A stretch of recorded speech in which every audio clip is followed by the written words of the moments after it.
Assalamualaikum warahmatullahi wabarakatuh.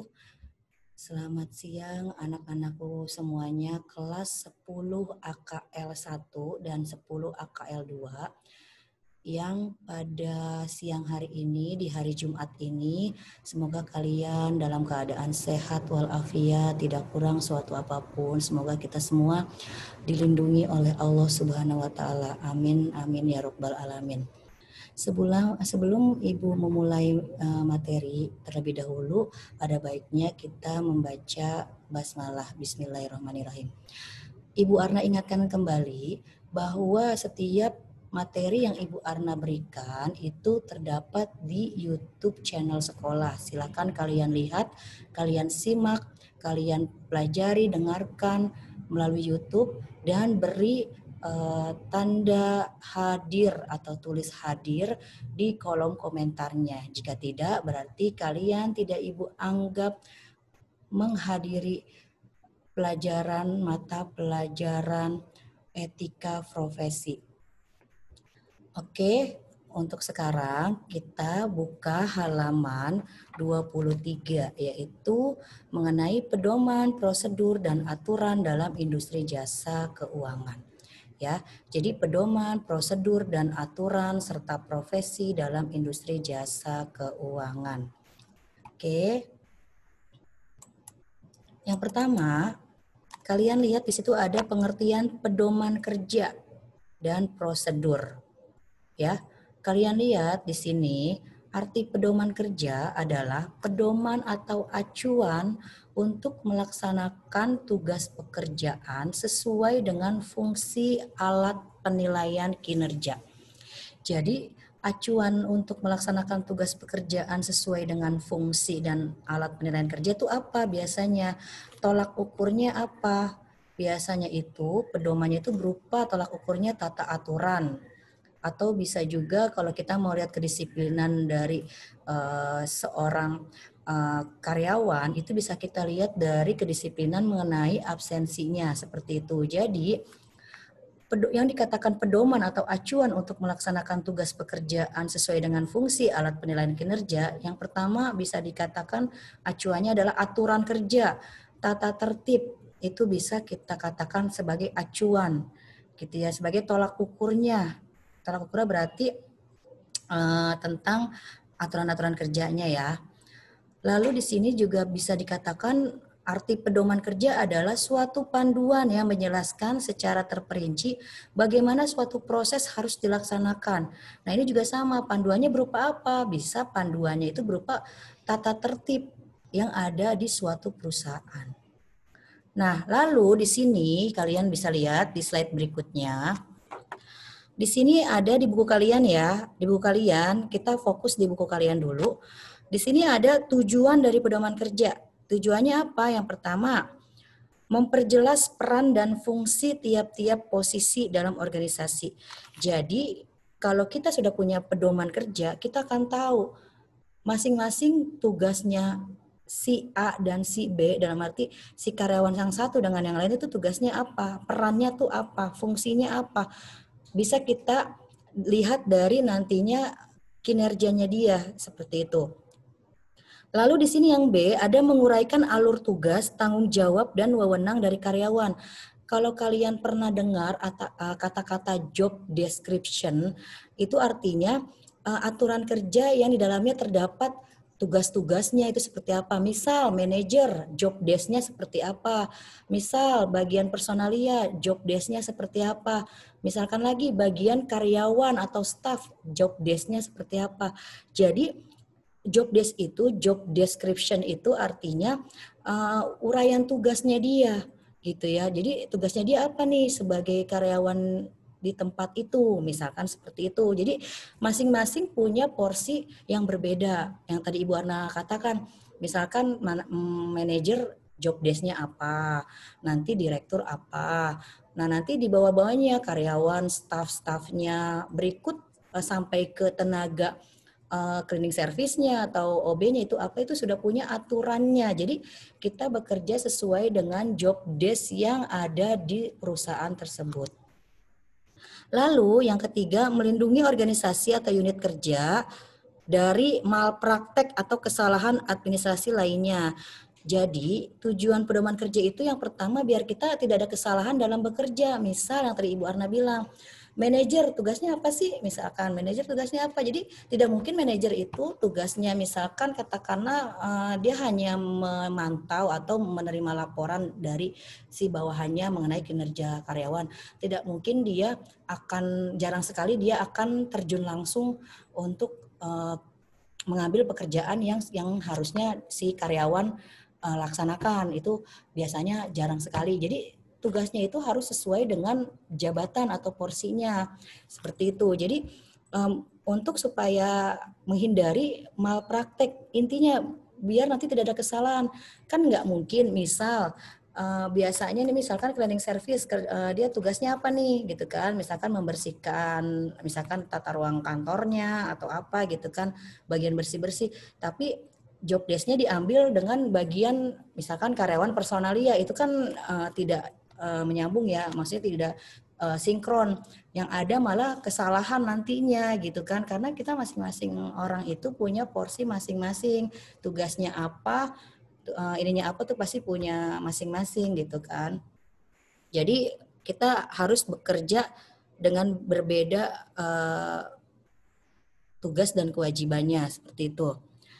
Lalu untuk menghindari kegagalan atau kesalahan atau keraguan, ya di sini jadi jangan sampai kita ada kesalahan, makanya kita bekerja sesuai porsi kita. Kalau misalkan kita yang personalia ya berarti ngurusinya masalah apa, ya surat menyurat, bisa juga ngurusinya berarti tentang karyawannya.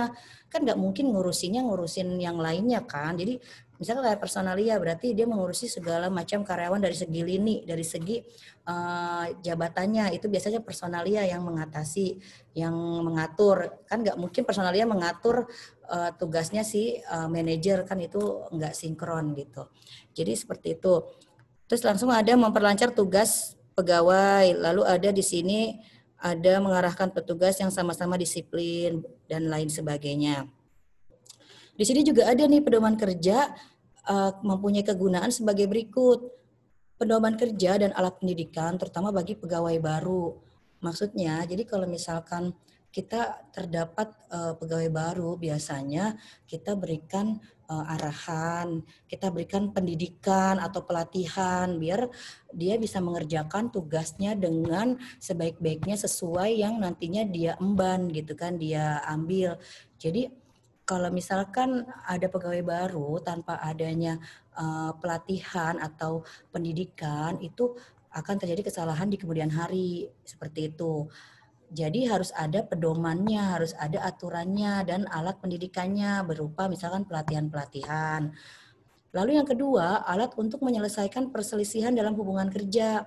Jadi kalau misalkan kita punya pegangan aturan kerja ya atau tata tertib, perselisihan yang terjadi dalam hubungan kerja akan diminimalisir, walaupun memang dalam segi pekerjaan banyak sekali hambatan, banyak sekali masalah-masalah yang terjadi, misalkan bisa antar pimpinan dengan bawahan atau bawahan dengan bawahan, itu banyak sekali terjadi, tapi akan meminimalisir kejadian itu, jadi tidak sampai besar perselisihannya karena ada aturan-aturannya.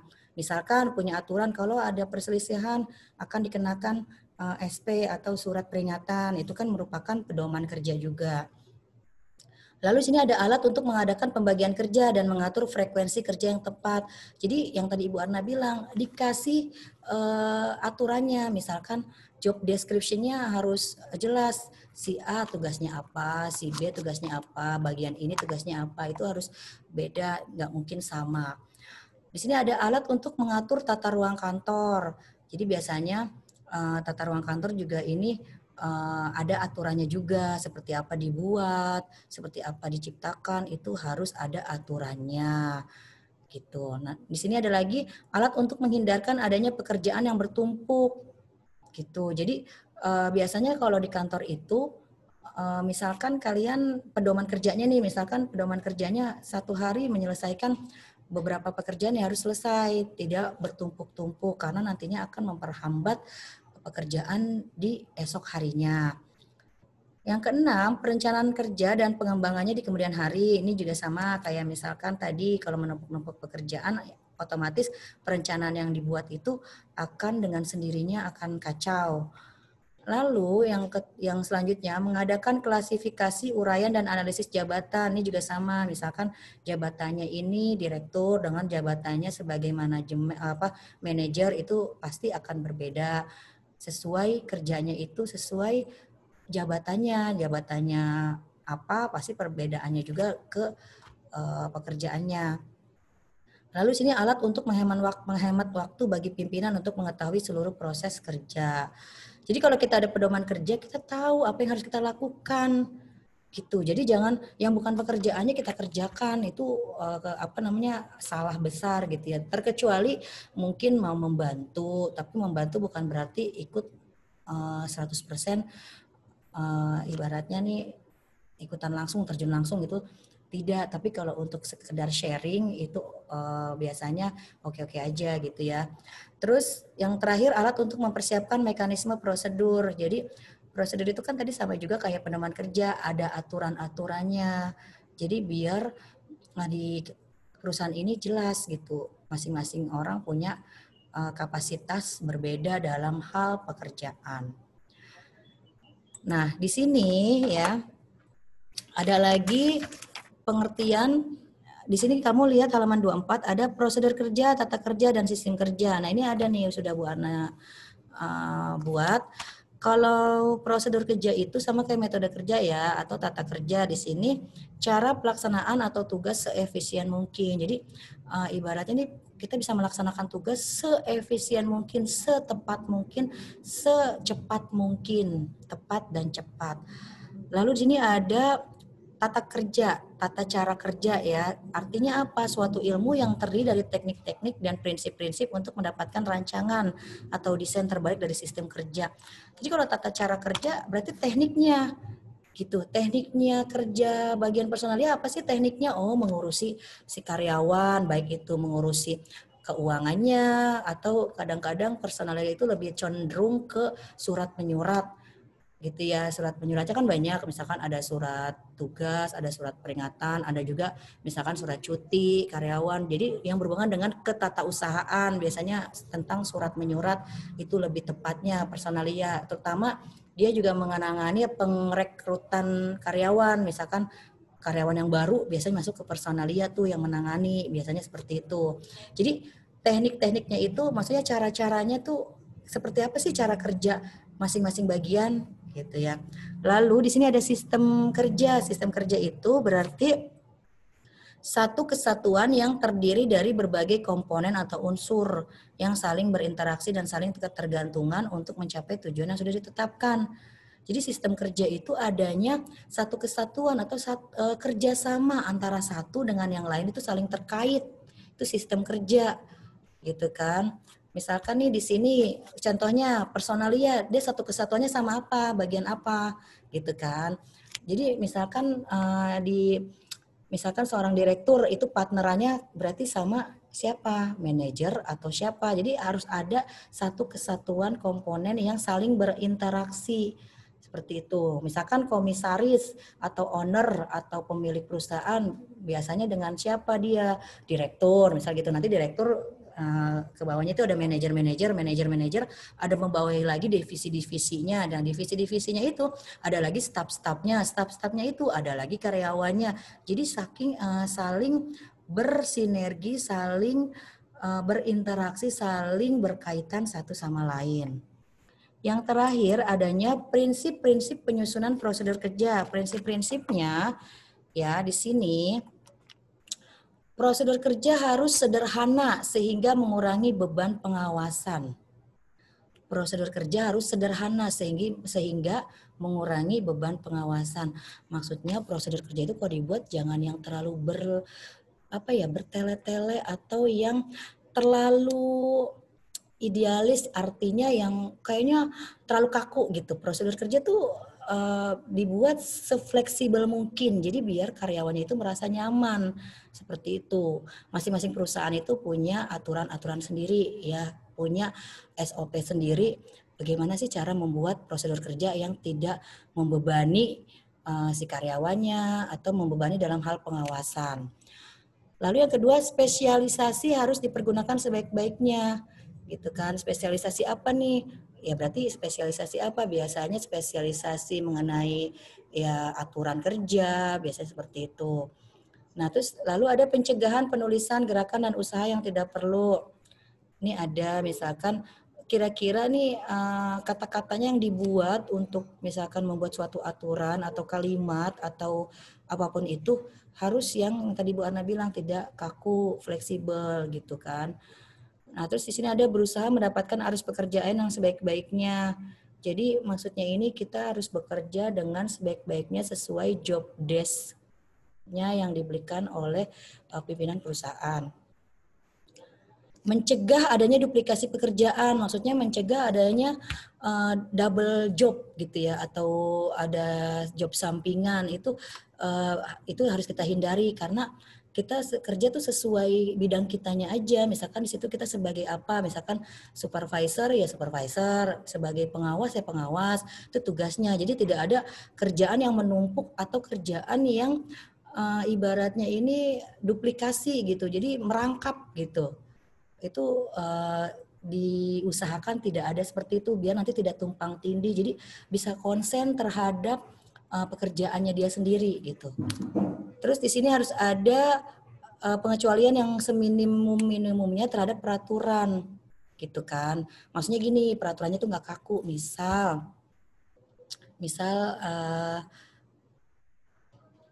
masuk kerja jam sekian gitu kan. Misalkan waktu kerja misalkan jam 8 pagi sudah mulai bekerja. Nah, di sini misalkan ada pengecualiannya. Pengecualiannya memang kalau dunia kerja itu sebenarnya tidak ada pengecualian. Katakanlah gini, kalian mau telat atau kalian mau tepat waktu, itu memang udah konsekuensi yang harus dijalani. Tapi biasanya ada aturan yang dibuat itu nggak kaku-kaku banget, dalam maksudnya gini, misalkan di perjalanan kita mengalami insiden atau eksiden atau kecelakaan, dalam arti bukan kecelakaan yang sesungguhnya ya, maksudnya bisa misalkan alat angkut atau kendaraan yang kita tumpangi atau kita naiki itu mengalami eksiden, itu bisa kita misalkan kita kasih laporan. Nanti biasanya suka ada dispensasi, sedikit dispensasi, itu kan pengecualian namanya kan, bisa ada dispensasi. Nah, itu bisa kita ada pengecualian gitu kan, walaupun memang tetap aturan ya aturan gitu, tapi biasanya ada beberapa yang mengerti lah gitu, apalagi kalau kita punya data-data akuratnya.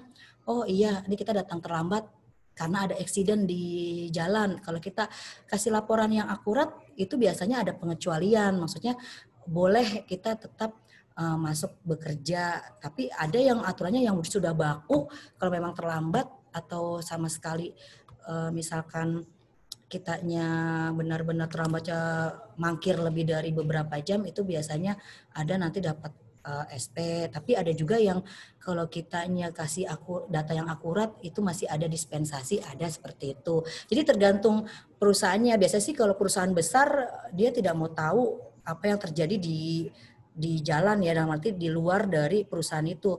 Kadang-kadang ada perusahaan yang nggak kaku-kaku sekali untuk memberikan pengecualian. Lalu di sini ada mencegah adanya pemeriksaan yang tidak perlu gitu ya. Pemeriksaan apa nih yang tidak perlu? Kalau misalkan perusahaan-perusahaan yang suka ada sidak ya, inspeksi mendadak, itu ada biasanya, misalkan bisa inspeksi mendadaknya tentang kedisiplinan, itu ada. Tapi kalau yang itu perlu ya, kalau yang disiplin. Tapi kalau yang tidak perlu biasanya apa? Misalkan pemeriksaan apa? Misalkan yang tidak perlu, yang nggak ada hubungannya sama pekerjaan, misalkan itu tidak usah di adanya pemeriksaan gitu kan, terkecuali misalkan yang ada hubungannya dengan pekerjaan, baru itu boleh kita kita lakukan gitu kan.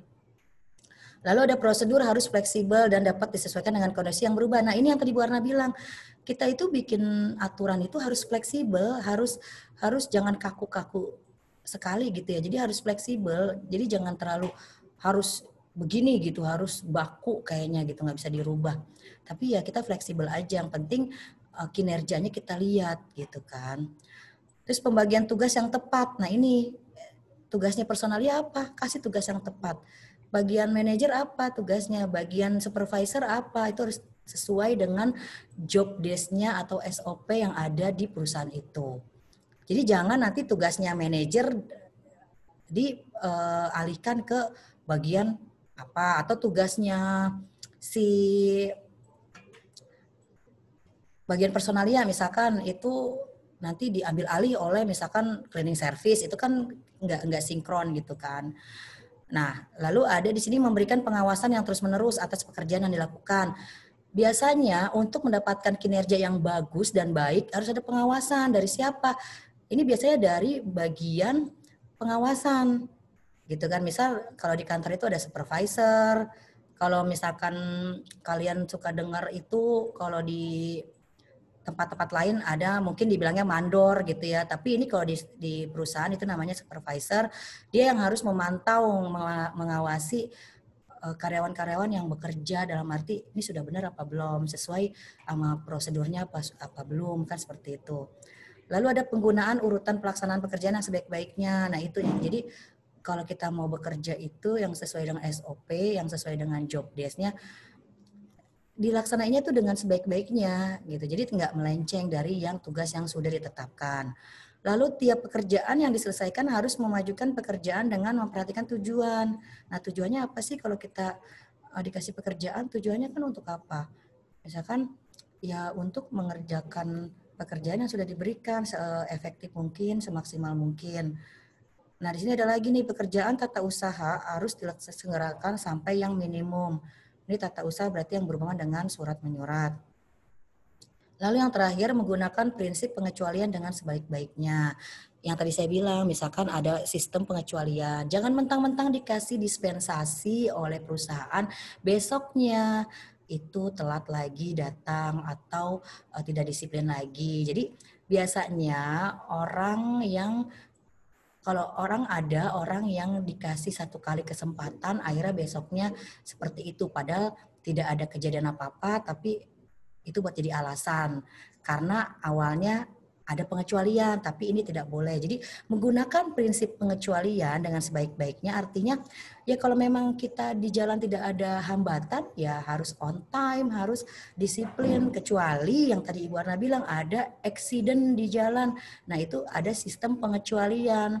Jadi asalkan kita punya data yang akurat, itu bisa kita istilahnya berpendapat kepada pimpinan kalau bukannya kita ini mau datang telat, tapi karena begini, itu bisa kita argumentasikan kepada si pimpinan. Jadi jangan di sini prinsip pengecualian ini dijadikan patokan, gitu, dijadikan apa ya?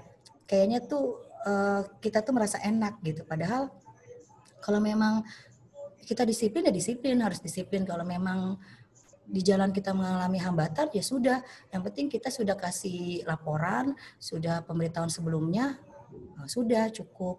Ya, seperti itu. Jadi semua udah Ibu Ana jelaskan mengenai pengertian pedoman kerja, prosedur kerja, metode kerja, tata cara kerja, sistem kerja, dan terakhir prinsip penyusunan prosedur kerja. Jadi itu saja yang Bu Ana bisa berikan pada Jumat siang hari ini. Kurang lebihnya mohon maaf. Wassalamualaikum warahmatullahi wabarakatuh.